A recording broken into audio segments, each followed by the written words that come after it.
Assalamualaikum warahmatullahi wabarakatuh. Kembali lagi di channel Kelambu Hitam. Bersama saya Lukman yang akan selalu membawakan cerita horor untuk menemani aktivitas kalian semua. Gimana kabarnya teman-teman semua? Semoga kalian semua dalam keadaan sehat selalu dan dilancarkan rezekinya. Kali ini saya akan membawakan kisah yang sangat mengerikan berjudul Petaka Gunung Kawi. Seperti apakah ceritanya? Tanpa perlu lama lagi, mari kita masuk ke ceritanya. Namun sebelum itu, dukung channel ini dengan menekan tombol subscribe dan aktifkan lonceng notifikasinya agar tak ketinggalan cerita horor lainnya. Selamat mendengarkan. Tahun 2015, di sebuah desa di Jawa Timur, tahun itu menjadi awal perubahan nasib Yanti yang terasa sangat berat. Semuanya bermula ketika suaminya yang bernama Anton meninggal dunia secara mendadak pada suatu sore. Anton tewas seketika saat truk pengangkut panen yang ia kemudikan menabrak pembatas jalan raya di luar kota. Kepergian Anton yang sangat tiba-tiba itu membuat Yanti harus menghadapi kenyataan pahit sendirian. Suaminya meninggalkan tanggungan cicilan rumah yang belum lunas selama beberapa bulan terakhir. Selain itu, pihak rumah sakit juga memberikan rincian tagihan perawatan darurat Anton yang jumlahnya sangat besar. Yanti kebingungan mencari uang kemana-mana, karena tabungan mereka berdua sudah habis tidak tersisa untuk membayar berbagai keperluan selama proses pemakaman suaminya. Setelah berpikir sangat panjang dan tidak menemukan jalan keluar lain, Yanti terpaksa menjual satu-satunya petak sawah peninggalan keluarga. Sawah tersebut terjual dengan harga yang sangat murah karena Yanti menyatakan butuh uang cepat hari itu juga. Uang hasil penjualan sawah langsung ia bayarkan ke loket rumah sakit dan pihak bank. Namun, sisa uang tersebut tetap tidak cukup untuk melunasi seluruh utang suaminya. Yanti duduk termenung di ruang tamu rumahnya sambil memegang lembaran sisa tagihan. Ia tahu, ia harus segera mencari sumber penghasilan baru untuk bertahan hidup. Yanti akhirnya memutuskan meminjam uang kepada seorang tengkulak hasil bumi di desanya. Uang pinjaman itu akan ia gunakan sebagai modal awal membuka kios buah kecil di pinggir jalan raya desa. "Aku butuh banget pinjaman ini buat modal jualan buah. Ntar cicilannya kubayar tiap minggu, benaran?" ucap Yanti kepada tengkulak tersebut sambil menundukkan kepalanya. Pria tua itu menatap wajah Yanti agak lama sebelum akhirnya menjawab, "Ya udah, aku pinjemin. Tapi ingat ya, telat bayar sehari aja, bunganya tetap jalan terus," jawab tengkulak itu dengan suara pelan namun sangat menekan. Yanti langsung mengangguk cepat menyetujui syarat tersebut. Ia kemudian membangun kios kayu sederhana menggunakan uang pinjaman itu. Setiap pukul 3 pagi, ia sudah harus bangun dari tempat tidur dan bersiap pergi ke pasar induk. Yanti berangkat ke pasar dengan cara menumpang mobil pikap sayur yang kebetulan lewat di depan desanya. "Kamu tidur lagi aja ya, ibu ke pasar bentar beli buah, ntar sebelum terang juga udah pulang," kata Yanti kepada Siska, anak perempuannya yang masih mengantuk. Anak itu hanya mengangguk pelan dari balik selimut. Di pasar, Yanti harus berjalan cepat dan berebut buah segar dengan para pedagang lain. Setelah berhasil membeli keranjang berisi apel, jeruk, dan mangga, ia bergegas kembali ke desanya. Yanti menyusun buah-buah itu di rak kayu kiosnya sebelum matahari terbit. Ia duduk di kursi plastik menunggu pembeli datang sejak pagi hari hingga langit berubah menjadi gelap. Sayangnya, jumlah pembeli yang datang ke kiosnya sangat sedikit. Buah yang ia tata di rak mulai berubah warna menjadi kecoklatan karena dibiarkan terkena udara panas jalanan. Keuntungan uang tidak pernah ia dapatkan sama sekali. Puluhan buah akhirnya membusuk dan terpaksa Yanti buang ke tempat sampah di belakang kios. Kondisi jualan Yanti semakin memburuk dan mencapai titik terendahnya pada suatu sore. Langit desa tiba-tiba berubah menjadi sangat gelap tertutup awan hitam yang tebal.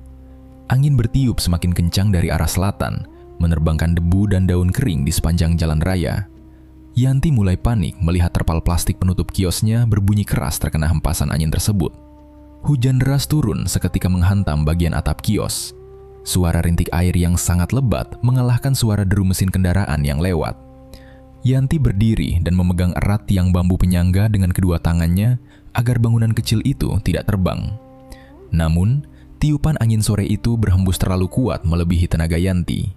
Terpal penutup kios ditarik paksa oleh angin hingga robek. Tiang penyangga kayu patah di bagian tengah dan roboh ke arah belakang. Kios kayu itu hancur berantakan menimpa tanah. Keranjang plastik yang berisi puluhan kilogram buah terguling ke atas aspal yang sudah basah. Buah apel dan mangga dagangan Yanti berserakan memenuhi pinggir jalan raya yang mulai tergenang air hujan. Beberapa kendaraan bermotor melintas kencang menerobos badai tanpa menyadari ada tumpukan buah di jalan. Buah-buah itu hancur terlindas ban kendaraan bermotor. Yanti langsung berlari ke tengah jalan tanpa memedulikan hujan dingin yang membasahi tubuhnya. "Pak, tolong berhenti bentar. Jangan lewat situ, buahku hancur semua," teriak Yanti memohon dengan wajah basah kuyup. Pengendara motor itu mengerem mendadak dan menoleh. "Minggir bu, bahaya. Hujan deras gini ngapain di tengah jalan?" balas laki-laki itu kasar sambil terus melajukan motornya. Yanti jatuh terduduk di atas aspal. Ia menangis keras sambil memunguti sisa buah yang sudah hancur bercampur lumpur kotor.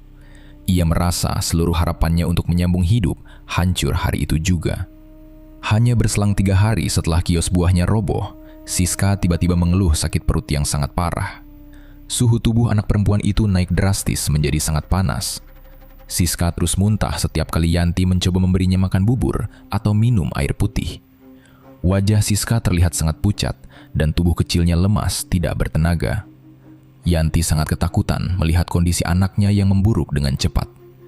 Tanpa berpikir panjang lagi, Yanti langsung menggendong Siska di punggungnya dan berlari menuju bangunan puskesmas terdekat di desanya. Dokter jaga yang memeriksa Siska segera keluar dari ruang tindakan dengan raut wajah yang serius. "Infeksi pencernaannya parah banget, Bu. Anaknya dehidrasi berat. Siska harus rawat inap sekarang juga," jelas dokter tersebut sambil menulis di papan catatan. Yanti memegang ujung meja perawat dengan kedua tangan yang gemetar. "Biayanya gimana ya dok? Aku lagi nggak pegang uang sama sekali. Gak bisa dikasih obat jalan aja?" tanya Yanti dengan suara bergetar menahan tangis. Dokter menggelengkan kepalanya pelan. "Gak bisa bu, bahaya banget kalau maksa dibawa pulang. Kondisinya kritis," jawab dokter dengan nada tegas. Yanti menyadari ia butuh uang tunai dalam jumlah besar malam itu juga. Karena tidak ada jalan keluar lain, ia mendatangi rumah seorang rentenir di desa sebelah. Yanti tahu persis bahwa bunga pinjaman dari rentenir tersebut sangat tinggi dan mencekik. Namun, nyawa anaknya jauh lebih penting dari urusan apapun. Rentenir itu menyerahkan lembaran uang malam itu juga setelah Yanti menyetujui semua syarat pinjaman. Siska akhirnya bisa ditangani, berangsur sembuh, dan diperbolehkan pulang setelah dirawat selama 5 hari penuh di puskesmas. Namun, Yanti tidak sadar bahwa peristiwa pinjaman itu menjadi awal petaka panjang. Usaha kios buah Yanti sudah hancur total, sehingga ia tidak memiliki penghasilan sama sekali untuk membayar bunga harian kepada rentenir. Yanti menunggak pembayaran uang tersebut selama berhari-hari berturut-turut. Tepat pada suatu siang hari yang panas terik, suara deru mesin sepeda motor berhenti mendadak di halaman depan rumah Yanti.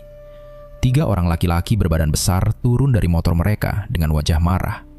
Mereka melangkah cepat melintasi halaman dan memukul pintu kayu rumah Yanti dengan sangat keras berulang kali. "Keluar kamu, bayar utang sekarang, jangan sembunyi aja di dalam," teriak salah satu laki-laki itu sambil menendang pot tanaman berbahan tanah liat di teras hingga pecah berantakan. Yanti akhirnya membuka pintu dan keluar dari rumah dengan tubuh yang bergetar hebat. Di dalam kamar, Siska menangis ketakutan mendengar suara bentakan keras tersebut. "Tolong, kasih aku waktu beberapa hari lagi. Jangan teriak-teriak di sini. Kasihan anakku ketakutan," ucap Yanti menunduk dalam-dalam sambil menyatukan kedua tangannya di depan dada. Laki-laki berbadan besar yang berdiri paling depan mendengus kasar. "Biarin aja anakmu takut. Besok siang uangnya nggak ada. Rumah ini langsung kusita. Tidur aja sana di jalanan," bentak laki-laki itu dengan suara yang sangat nyaring. Keributan bernada tinggi tersebut membuat semua tetangga keluar dari rumah mereka masing-masing. Puluhan warga desa berkerumun di sekitar pagar halaman. Mereka menonton kejadian itu dan berbisik-bisik menunjuk ke arah Yanti yang berdiri gemetar.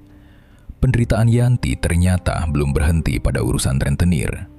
Hanya berselang beberapa hari setelah kejadian penyitaan itu, masalah baru kembali datang menghampiri. Suatu pagi, Rudi datang mendobrak pagar rumah Yanti dengan sangat kasar. Rudi adalah adik kandung almarhum suaminya. Laki-laki itu datang dengan wajah marah dan langsung berteriak memanggil nama Yanti dari halaman. Yanti yang sedang menyapu lantai teras segera keluar dengan perasaan takut. Rudi menuntut pembagian uang warisan peninggalan keluarga. Ia menuduh Yanti sengaja menyembunyikan uang hasil penjualan petak sawah tersebut untuk kepentingannya sendiri. "Uang sawah itu mana? Jangan pura-pura miskin kamu. Pasti kamu sembunyikan sisanya buat kamu sendiri kan?" bentak Rudi sambil menunjuk wajah Yanti. Yanti menggeleng cepat dengan air mata yang mulai menetes. "Sumpah, uangnya udah habis semua. Semuanya kubayar ke rumah sakit sama cicilan bank. Aku beneran gak pegang uang lagi," jawab Yanti memelas.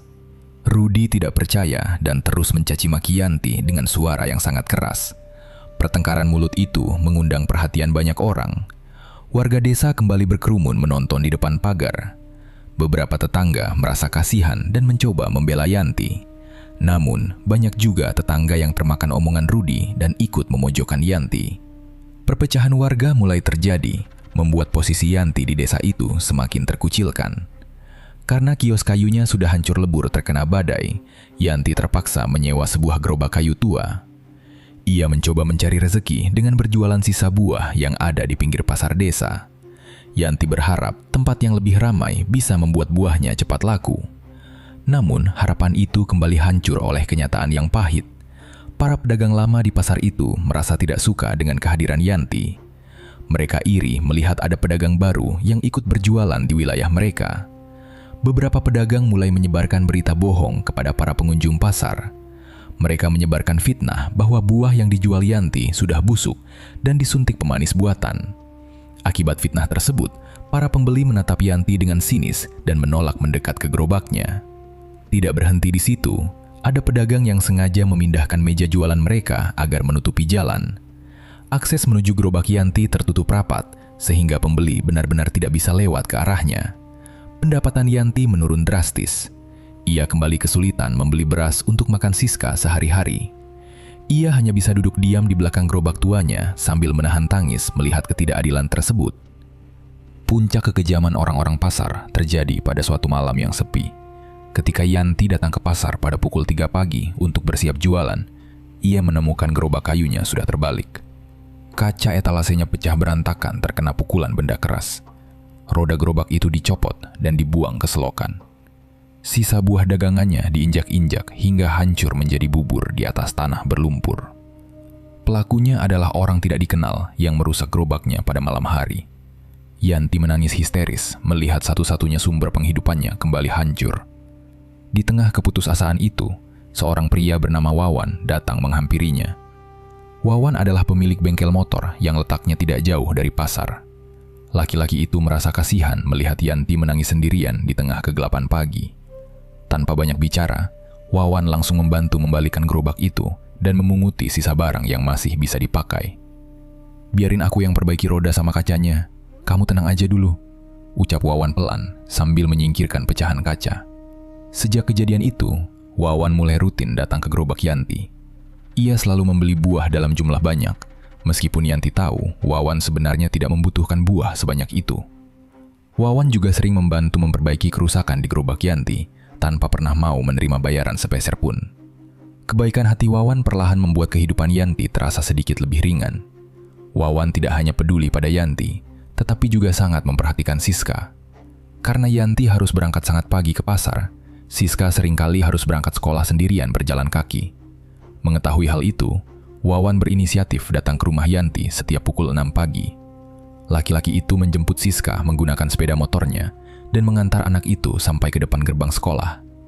Siska yang merindukan sosok ayah mulai merasa sangat nyaman dengan kehadiran Wawan. Anak perempuan itu sering bercerita tentang kejadian di sekolah kepada Wawan, layaknya kepada ayahnya sendiri. Perhatian tulus Wawan membuat Yanti kembali merasakan kehangatan keluarga yang telah lama hilang sejak Anton meninggal. Rasa terima kasih Yanti perlahan tumbuh menjadi perasaan suka. Keduanya saling menyimpan perasaan, meskipun tidak ada yang mengucapkannya secara langsung. Untuk pertama kalinya setelah sekian lama, Yanti bisa tersenyum dan merasa ada orang yang siap melindunginya dari kerasnya kehidupan. Namun, kebahagiaan kecil itu ternyata tidak bertahan lama. Kedekatan Yanti dan Wawan akhirnya terdengar oleh keluarga Wawan. Pada suatu sore, ibu kandung Wawan datang langsung mendatangi gerobak buah Yanti di pasar. Wajah perempuan tua itu terlihat sangat marah dan merendahkan.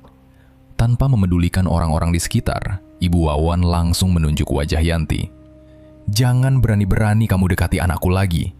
Kamu itu janda banyak utang. Hidupmu isinya cuma masalah sama kesialan. Wawan gak pantas sama perempuan miskin kayak kamu," bentak Ibu Wawan dengan suara melengking tajam. Yanti terdiam kaku. Napasnya tercekat mendengar hinaan yang diucapkan tepat di depan wajahnya. "Aku sama Wawan cuma berteman biasa, Bu. Gak ada maksud lain," jawab Yanti dengan suara bergetar menahan malu. "Alah, alasan. Pokoknya jauhi Wawan, atau aku sendiri yang bakal hancurkan jualanmu ini," ancam perempuan itu sebelum pergi meninggalkan pasar. Penolakan keras itu menghancurkan sisa kepercayaan diri Yanti. Seluruh harga dirinya benar-benar runtuh. Demi menghindari masalah yang lebih besar dan tidak ingin merusak hidup Wawan, Yanti mengambil keputusan pahit.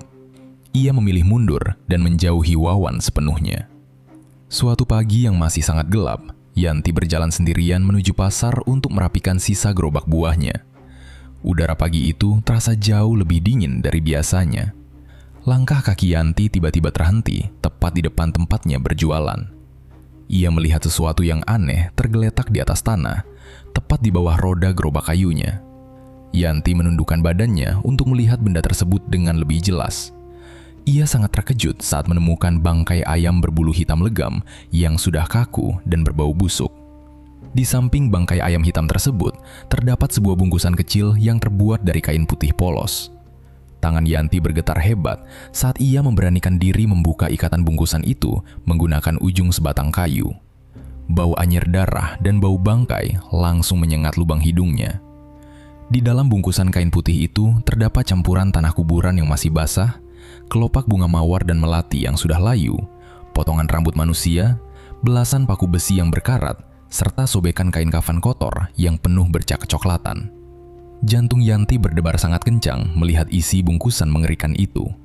Ia tahu persis bahwa semua benda itu adalah sarana ilmu hitam yang sengaja dikirimkan seseorang untuk mencelakai keluarganya. Yanti langsung mengambil sapu lidi, menyingkirkan benda-benda itu sejauh mungkin, lalu membuangnya ke tempat sampah. Sepanjang hari itu, perasaan Yanti sangat gelisah dan tidak tenang, memikirkan siapa orang yang tega mengirimkan hal seburuk itu kepadanya. Ternyata, benda aneh di pagi hari itu hanyalah awal dari serangkaian teror yang mengancam nyawa. Pada malam harinya, suasana rumah Yanti terasa sangat mencekam dan sunyi. Tepat pada pukul 12 malam, Yanti yang sedang berbaring di kamar, tiba-tiba mendengar suara aneh dari atas atap rumahnya. Suara itu terdengar seperti langkah kaki seseorang yang berjalan pelan, mondar-mandir di atas genting tanah liat. Langkah kaki itu terdengar sangat berat dan diseret secara perlahan. Yanti memeluk Siska dengan erat sambil menahan napas ketakutan. Tidak lama setelah suara di atap itu hilang, Siska tiba-tiba terbangun dan menunjuk ke arah jendela kamar yang sedikit terbuka. Anak perempuan itu menangis pelan sambil menyembunyikan wajahnya di dada Yanti. "Bu, ada orang berdiri di luar, bajunya putih panjang," bisik Siska dengan suara bergetar ketakutan. Yanti memberanikan diri menoleh ke arah luar jendela yang mengarah langsung ke halaman belakang rumah. Di bawah bayangan pohon mangga yang gelap, Yanti melihat dengan mata kepalanya sendiri. Sesosok tubuh memakai baju putih panjang kusam menutupi seluruh badannya. Sosok itu berdiri sangat kaku tanpa bergerak sedikit pun menghadap ke arah kamar Yanti. Yanti langsung menutup rapat jendela kamarnya dan mengunci pintu erat-erat.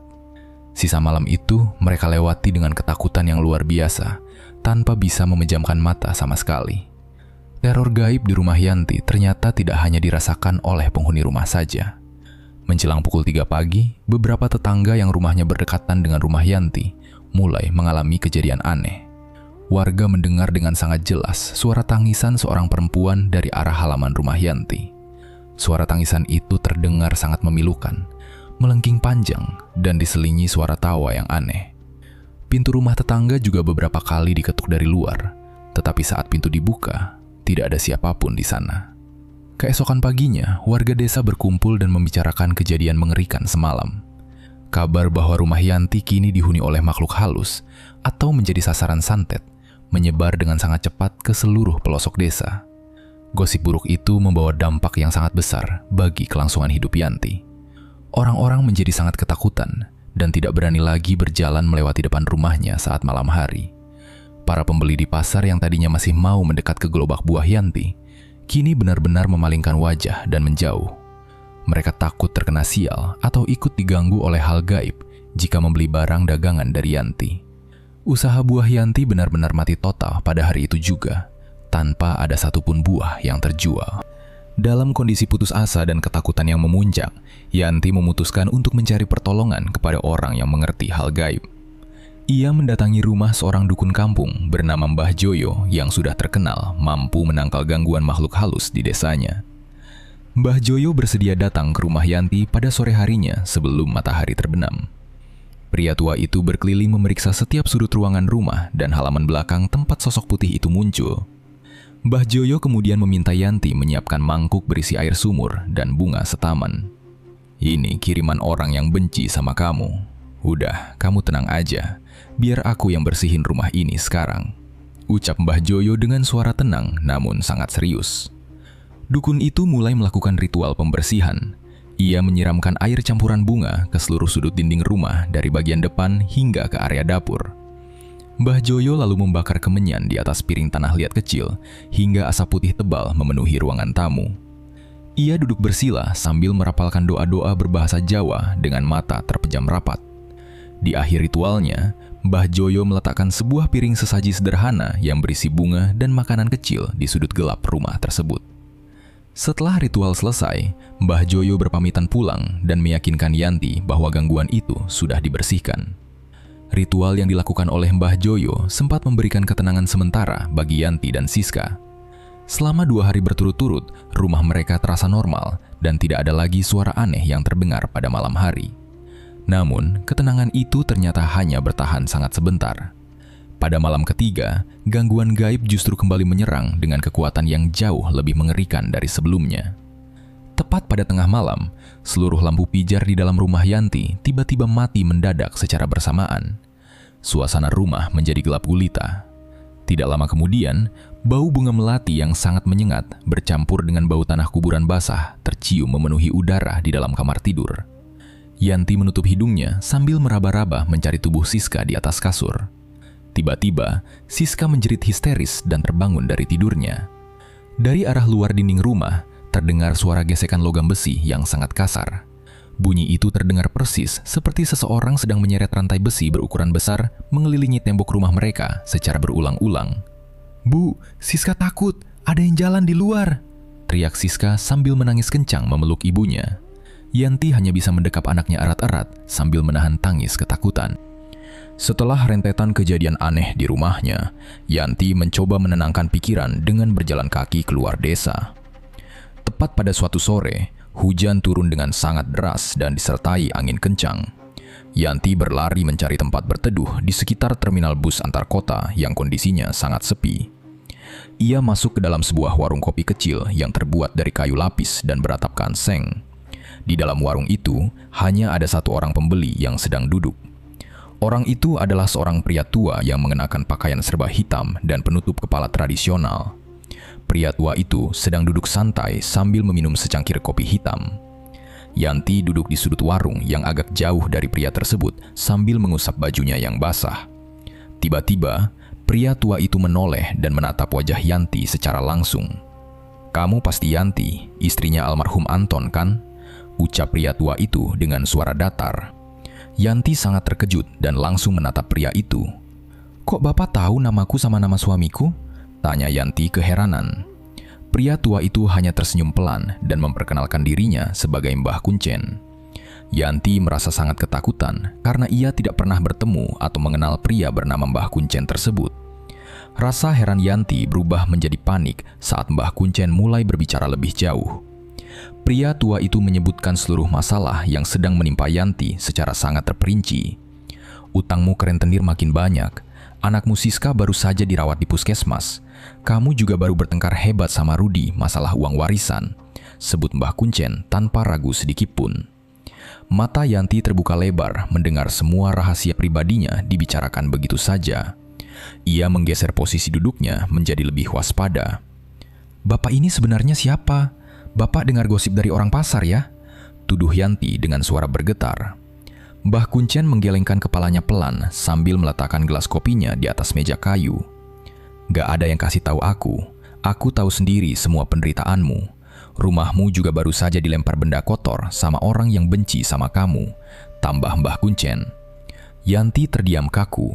Tidak ada satupun warga desa yang tahu mengenai bungkusan kain putih berisi tanah kuburan dan paku berkarat itu selain dirinya dan dukun kampung. Yanti mulai percaya bahwa Mbah Kuncen bukanlah orang tua biasa dan mengetahui hal-hal yang tidak terlihat. Melihat kondisi Yanti yang sangat sedih dan bingung, Mbah Kuncen menawarkan sebuah cara untuk menyelesaikan masalah. Pria tua itu menceritakan tentang ritual kuno di kawasan Gunung Kawi yang diyakini bisa mendatangkan uang banyak dalam waktu cepat. "Kamu bisa bayar semua utangmu. Jualanmu bakal laris terus setiap hari. Tapi, ritual di Gunung Kawi ini butuh syarat yang berat." Jelas Mbah Kuncen menatap lurus. Yanti merasa ragu dan langsung merespons ucapan pria itu. "Syaratnya apa, Mbah? Aku beneran gak punya uang sepeser pun buat bayar ritualnya." Mbah Kuncen tertawa pelan mendengarnya. "Syaratnya bukan uang. Kamu harus janji kasih sesaji ke Gunung Kawi tiap tahun di hari yang sama. Kalau kamu sampai lupa atau melanggar janji itu, akibatnya fatal buat nyawamu sendiri," ancam Mbah Kuncen memperingatkan. Mendengar kata nyawa, keberanian Yanti langsung hilang seketika. Ia teringat pada Siska yang masih sangat kecil dan sangat membutuhkan dirinya. "Aku gak mau ikut ritual yang aneh-aneh, Mbah. Aku permisi pulang aja," tolak Yanti sambil berdiri dari kursi kayu warung. Ia langsung berlari keluar, menerobos hujan lebat, menolak tawaran Mbah Kuncen yang terdengar sangat membahayakan nyawanya. Keputusan Yanti untuk menolak tawaran ritual itu ternyata membawanya pada penderitaan yang semakin parah. Selama berminggu-minggu kemudian, kondisi kehidupan Yanti menjadi sangat buruk. Gerobak buah yang ia sewa kembali sepi pembeli karena gosip rumah berhantu menyebar luas di kalangan pembeli. Buah dagangannya selalu busuk dan terbuang percuma setiap hari. Kondisi keuangannya hancur total sampai ia tidak bisa membeli beras. Rentenir berbadan besar kembali mendatangi rumahnya dengan wajah yang sangat marah. "Besok pagi rumah ini beneran kusita. Kamu harus pergi dari sini sama anakmu," bentak rentenir itu tanpa rasa kasihan sedikit pun. Puncak kepanikan Yanti terjadi ketika Siska pulang dari sekolah dengan keadaan menangis keras. "Bu, aku nggak boleh ikut ujian. Gurunya bilang aku harus bayar uang sekolah dulu," lapor Siska sambil menangis memeluk perut ibunya. Yanti merasa napasnya sangat berat mendengar keluhan anak perempuannya itu. Ia menatap wajah Siska yang kurus dan pucat karena kurang makan. Yanti merasa sudah tidak memiliki pilihan lain sama sekali, sementara waktu untuk menyelamatkan rumahnya akan habis esok pagi. Yanti menghabiskan malam itu dengan duduk menangis di sudut kamarnya yang gelap. Ia menatap wajah Siska yang tertidur karena terlalu lama menangis pada sore harinya. Yanti membayangkan hal menakutkan jika mereka berdua harus tidur di pinggir jalan raya tanpa memiliki tempat berteduh. Rasa malu dan takut akan hari esok akhirnya mengalahkan pemikiran rasionalnya. Pada keesokan paginya, sebelum rentenir datang merampas rumahnya, Yanti mengambil keputusan yang sangat nekat. Ia pergi mendatangi warung kopi di terminal bus itu untuk mencari keberadaan Mbah Kuncen. Pria tua itu ternyata sudah duduk santai di tempat yang sama persis. "Mbah, tolong bantu aku. Aku mau ikut ritual di Gunung Kawi itu sekarang juga," ucap Yanti dengan suara tegas menahan tangis. Mbah Kuncen tersenyum puas mendengar permintaan tersebut. "Kamu udah yakin sama semua syarat dan akibatnya?" tanya Mbah Kuncen memastikan sekali lagi. Yanti mengangguk cepat tanpa ada keraguan sedikit pun. Ia membuang semua rasa takutnya demi mendapatkan uang cepat untuk melunasi utang. Yanti akhirnya menerima ajakan ritual kelam tersebut. Tepat pada malam Jumat Legi, Yanti dan pria tua itu berangkat menuju kawasan hutan Gunung Kawi. Mereka menempuh perjalanan darat yang sangat panjang dan melelahkan. Mobil sewaan yang mereka tumpangi melaju melewati jalanan berliku yang menanjak tajam. Sepanjang perjalanan, Yanti hanya terdiam kaku sambil menatap keluar jendela mobil. Perasaannya campur aduk antara rasa takut yang luar biasa dan keinginan kuat untuk segera melunasi utang rentenir. Mendekati tengah malam, mobil mereka akhirnya tiba di batas desa terakhir. Mereka berdua terpaksa turun dan harus melanjutkan perjalanan dengan berjalan kaki menembus kawasan hutan yang gelap. Suasana di sekitar lereng gunung itu terasa sangat sepi dan mencekam. Kabut putih turun secara perlahan menyelimuti sela-sela batang pepohonan berukuran besar. Dari arah kejauhan hanya terdengar suara serangga malam dan desir angin yang berhembus sangat dingin. Yanti berjalan merapatkan jaketnya sambil terus mengikuti langkah kaki Mbah Kuncen dari belakang. Pria tua itu berjalan dengan sangat cepat tanpa menggunakan bantuan alat penerangan apapun. Setelah berjalan menembus hutan selama hampir 1 jam, mereka tiba di sebuah tanah lapang kecil. Tempat itu dikelilingi oleh pohon beringin yang sangat besar dan berakar gantung. Mbah Kuncen segera menurunkan tas anyaman besar yang ia bawa dari rumah. Ia membersihkan tanah dari daun kering dan menggelar sebuah tikar pandan yang sudah usang. Mbah Kuncen mulai menata berbagai macam perlengkapan ritual di atas tikar tersebut dengan sangat hati-hati. Ia mengeluarkan kantong plastik berisi bunga setaman yang terdiri dari kelopak mawar, melati, dan kenanga. Ia juga menyiapkan bongkahan kemenyan, beberapa potong kain putih polos, dan sebuah kendi kecil berisi air sumur. Selain itu, Mbah Kuncen menyalakan beberapa batang dupa dan mengoleskan minyak wangi tradisional ke sebuah piring tanah liat. Ia kemudian menyusun beberapa jenis hasil bumi berupa ubi dan pisang rebus sebagai syarat sesaji. Di bagian paling tengah, pria tua itu meletakkan sejumlah uang logam sebagai perlambang niat mencari kekayaan. Yanti hanya berdiri mematung menatap semua persiapan ritual tersebut dengan kedua tangan yang terus bergetar. Persiapan ritual akhirnya selesai tepat pada tengah malam.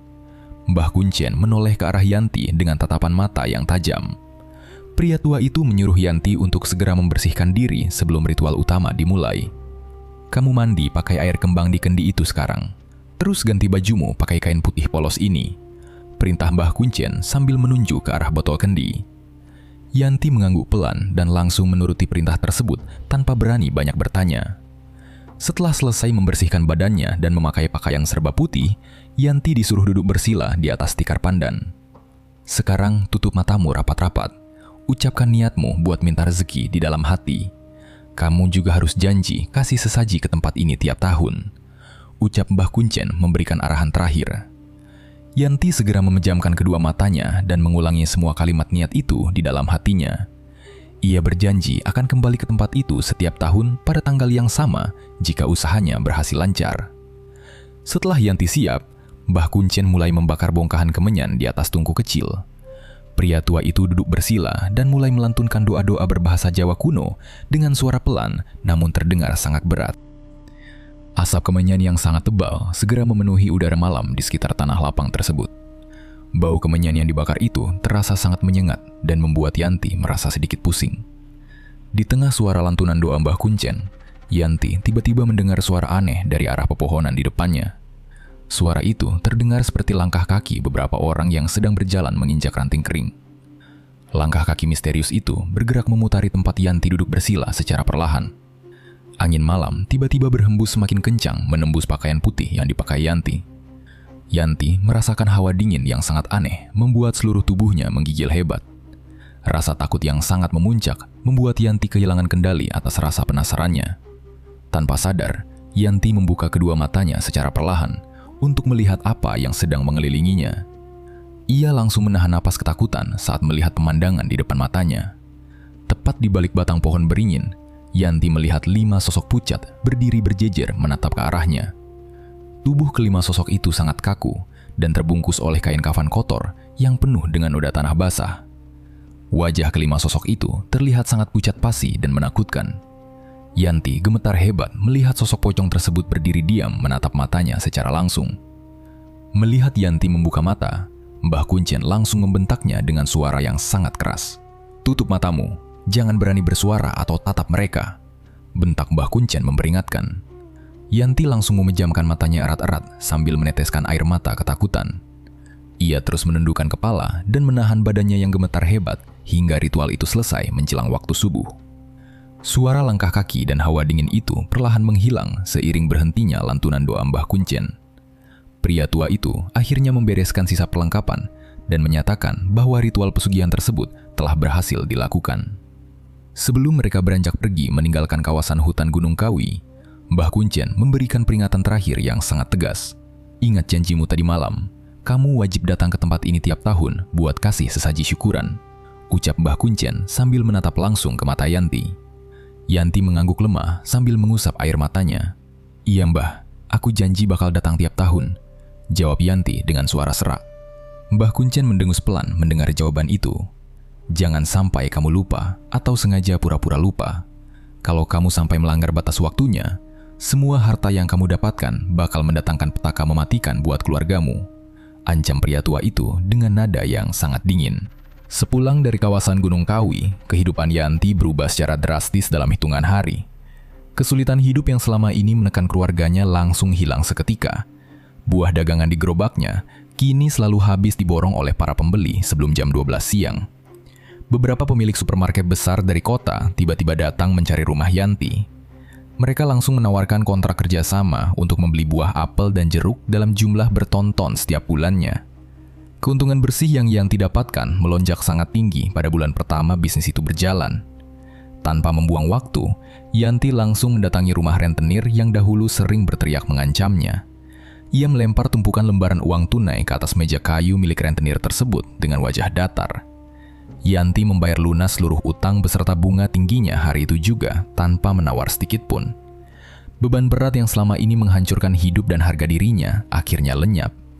Ia tidak perlu lagi merasa ketakutan rumahnya akan disita, karena sekarang uang terus datang mengalir kepadanya setiap waktu. Uang hasil perjanjian gaib itu terus masuk ke rekening Yanti setiap hari tanpa henti. Yanti tidak lagi menyewa gerobak tua yang sempit dan kotor di pinggir pasar desa. Ia langsung pergi ke tempat penjualan mobil dan membeli 3 unit truk pengangkut buah berukuran besar secara tunai. Truk-truk itu ia gunakan untuk mengambil buah segar langsung dari para petani di wilayah luar kota. Tidak lama setelah itu, Yanti memperbesar usahanya dengan membuka 5 kios buah berukuran besar di pusat kota Malang dan Blitar. Usaha buahnya berkembang sangat pesat menjadi agen penyalur yang terkenal di seluruh wilayah tersebut. Tidak puas hanya berbisnis di bidang buah, Yanti juga mencoba membuka usaha lain di desanya. Ia membangun sebuah tempat penyewaan mesin PlayStation berukuran cukup besar.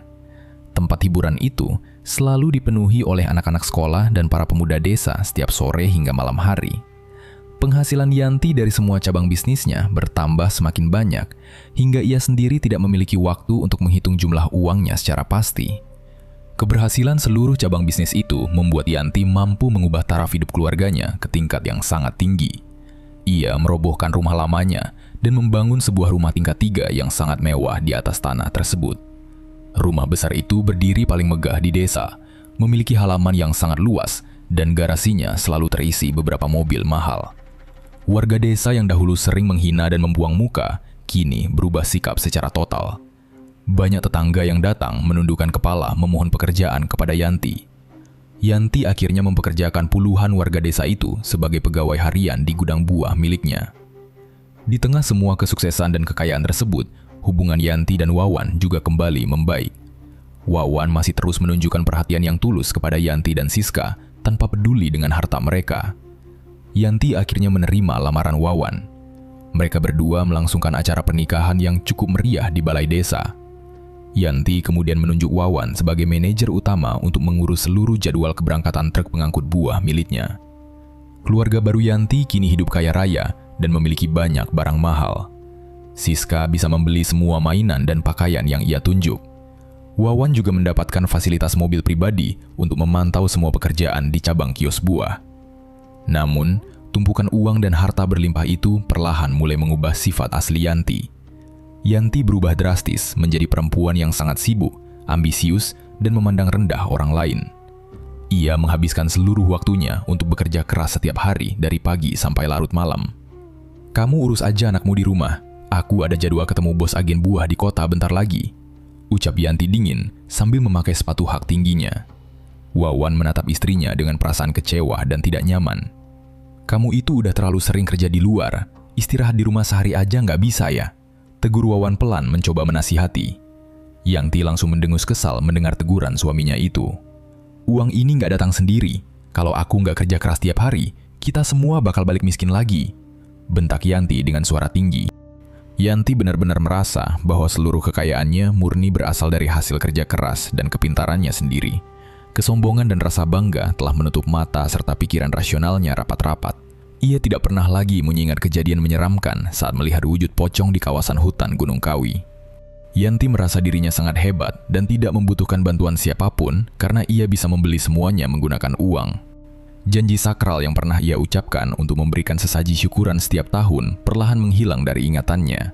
Ia membiarkan hari-harinya berlalu dengan hanya memikirkan cara menambah jumlah kekayaan dan memperluas perusahaan buahnya.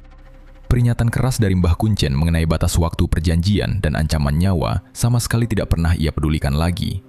Keserakahan membuat Yanti terus menikmati hidup mewahnya tanpa rasa bersalah sedikit pun. Waktu untuk melakukan ritual syukuran tahunan akhirnya tiba. Namun, Yanti terus menunda jadwal keberangkatannya ke Gunung Kawi. Ia beralasan terlalu sibuk mengurus pembukaan cabang gudang buah yang baru. Yanti juga lebih mementingkan menghadiri rapat bisnis dengan agen besar di luar kota. Mbah Kuncen bahkan datang ke rumah mewah Yanti sampai 3 kali berturut-turut pada bulan itu. Pria tua itu berusaha keras mengingatkan Yanti tentang janji gaibnya. Waktunya udah tiba. Kamu harus berangkat ke sana sekarang juga, ucap Mbah Kuncen dengan wajah sangat serius. Yanti yang sedang bersiap pergi kerja hanya melirik sinis ke arah pria tua itu. Aku lagi sibuk banget urus gudang baru. Ntar aja bulan depan aku pasti berangkat, jawab Yanti dengan nada meremehkan. Mbah Kuncen pulang dengan raut wajah kecewa berat. 1 bulan kemudian, terdengar kabar bahwa Mbah Kuncen meninggal dunia karena penyakit usia tua. Sejak hari kematian pria itu, tidak ada lagi orang yang bisa mengingatkan Yanti tentang bahaya besar yang sedang mengintainya.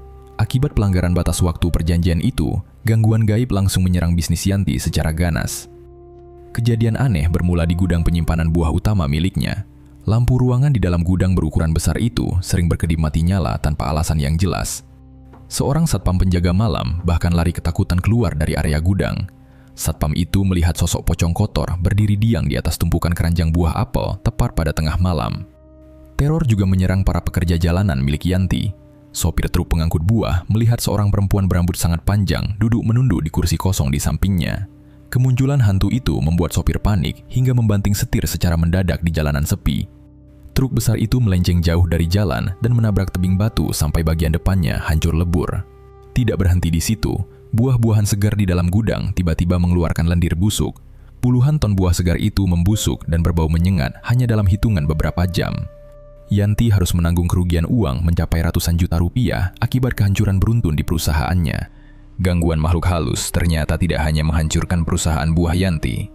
Teror gaib itu juga mulai masuk menerobos ke dalam rumah mewahnya. Setiap tepat pukul 3 dini hari, suara rintihan orang kesakitan terdengar sangat jelas menggema di seluruh ruangan rumah. Suara tangisan memilukan itu berasal dari arah halaman depan. Namun, ketika Yanti membuka gorden dan mengintip dari balik kaca jendela, ia sama sekali tidak melihat ada siapapun di luar sana. Kejadian mengerikan lainnya muncul pada pagi hari saat Yanti baru keluar dari kamar tidurnya. Ia menemukan jejak telapak kaki manusia yang terbuat dari lumpur basah. Bekas lumpur itu berceceran mengotori lantai marmer putih rumahnya. Jejak kaki misterius itu bergerak memutari ruang tamu dan berhenti tepat di depan pintu kamar Siska. Teror bertubi-tubi setiap malam itu membuat semua penghuni rumah tidak bisa tidur dengan tenang. Sifat sombong Yanti langsung runtuh seketika digantikan oleh rasa takut yang luar biasa. Ia menyadari bahwa entitas dari Gunung Kawi sudah datang untuk menagih utang nyawa kepadanya. Dalam keadaan panik dan sangat putus asa, Yanti memanggil seorang dukun baru bernama Ki Sukmo ke rumahnya. Ki Sukmo dikenal oleh warga sekitar sebagai orang pintar yang mampu mengusir berbagai gangguan gaib. Pria paruhbaya itu datang pada malam hari dan langsung menyiapkan berbagai perlengkapan ritual pembersihan di ruang keluarga. Ki Sukmo membaca doa-doa dengan suara keras sambil berkeliling menyiramkan air campuran bunga ke setiap sudut lantai bawah. Saat proses pembersihan itu sedang berlangsung dengan khusyuk, sebuah suara benturan yang sangat keras terdengar dari lantai 2 rumah. Bunyinya persis seperti benda berukuran raksasa yang dijatuhkan dengan paksa ke atas lantai. Yanti dan Ki Sukmo segera berlari naik ke atas tangga untuk memeriksa sumber suara mengejutkan tersebut. Mereka berdua terdiam mematung melihat sebuah lemari pakaian berbahan kayu jati tebal terguling jatuh ke atas lantai dengan sendirinya. Lemari yang sangat berat itu hancur berantakan. Ki Sukmo langsung mundur perlahan menatap Yanti dengan wajah pucat pasi. Ini bukan gangguan biasa. Kamu udah langgar janji lama. Aku nggak sanggup lawan mereka, ucap Ki Sukmo dengan napas tersengal ketakutan. Dukun itu menyerah kalah hari itu juga, membereskan barangnya dengan tergesa-gesa, lalu langsung berlari keluar, meninggalkan Yanti yang gemetar sendirian di dalam rumahnya. Kehancuran hidup Yanti akhirnya benar-benar terjadi tanpa menyisakan apapun. Seluruh usahanya hancur berantakan secara beruntun dalam waktu yang sangat singkat. Kios buah besarnya terbakar habis, menyisakan abu karena kabel listrik utama yang terputus dan memicu api. Gudang penyimpanan buahnya rubuh tertimpa pohon beringin berukuran besar saat hujan badai melanda. Tidak lama setelah kejadian itu, tempat penyewaan mesin PlayStation miliknya dirampok habis oleh sekelompok orang tidak dikenal pada tengah malam. Kemarahan dari janji gunung kali itu juga menyerang keluarga terdekat Yanti. Suatu siang, Wawan tertimpa mesin motor yang sangat berat saat bekerja di bengkel. Tulang kaki kiri Wawan patah sangat parah. Laki-laki itu terpaksa dirawat di rumah sakit selama berbulan-bulan dan tidak bisa berjalan. Yanti kehilangan seluruh sumber pemasukannya hari itu juga. Ia terpaksa menguras sisa uang di bank untuk membayar tagihan rumah sakit Wawan yang sangat mahal. Kondisi di dalam rumah mewah Yanti juga jauh lebih mengerikan daripada di luar. Siska terus menangis histeris setiap malam dan menolak tidur di dalam kamarnya sendiri. Anak perempuan itu selalu melihat sesosok pocong berdiri tegak menatapnya tepat di depan pintu kamar. Wajah pocong itu sangat pucat dan kapas penutup hidungnya dipenuhi noda tanah basah.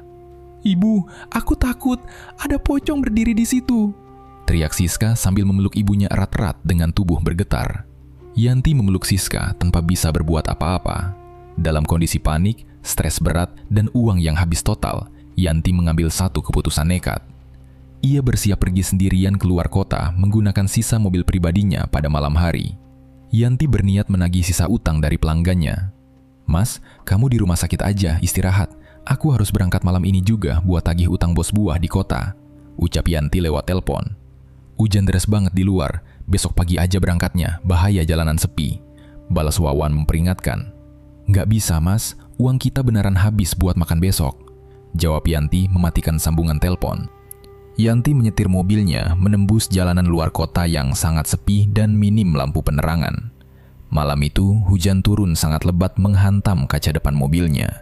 Suara karet penghapus kaca berderit keras menyingkirkan air hujan agar Yanti bisa melihat aspal jalan. Yanti memegang setir kemudi dengan kedua tangannya yang terasa dingin. Perasaannya mendadak menjadi sangat gelisah tanpa alasan yang jelas. Tiba-tiba, udara di dalam kabin mobil berubah menjadi dingin dan menusuk kulit. Yanti mencium bau anyir darah bercampur bau melati yang sangat menyengat di sekitarnya. Ia memberanikan diri menatap kaca spion tengah untuk melihat ke arah kursi belakang. Jantung Yanti seakan berhenti berdetak saat itu juga. Melalui pantulan kaca spion, ia melihat sosok bayangan putih kusam sedang duduk diam menundukkan kepalanya di kursi penumpang bagian belakang. Yanti memalingkan pandangannya ke depan dengan tubuh gemetar hebat dan napas yang tertahan di tenggorokan. Karena ketakutan setengah mati, Yanti menginjak pedal gas lebih dalam agar mobilnya melaju semakin cepat. Napasnya tersengal-sengal menahan teriak. Saat ia berusaha fokus pada jalan raya, ia mendengar suara rintihan perempuan yang sangat jelas. Suara tangisan memilukan itu terdengar tepat di sebelah telinga kirinya. Yanti menoleh dengan cepat ke arah samping, namun ia sama sekali tidak melihat siapapun. Saat ia memalingkan wajahnya kembali menatap jalan aspal di depan, sosok pocong berwajah hancur sudah berdiri tegak tepat di tengah jalurnya. Yanti sangat terkejut hingga berteriak sangat keras. Ia secara spontan membanting setir mobilnya ke arah kanan untuk menghindari tabrakan dengan sosok tersebut. Jalan aspal yang licin karena hujan deras membuat ban mobil itu kehilangan kendali sepenuhnya. Mobil Yanti melompat melewati pembatas jalan tengah dan masuk ke jalur arah berlawanan.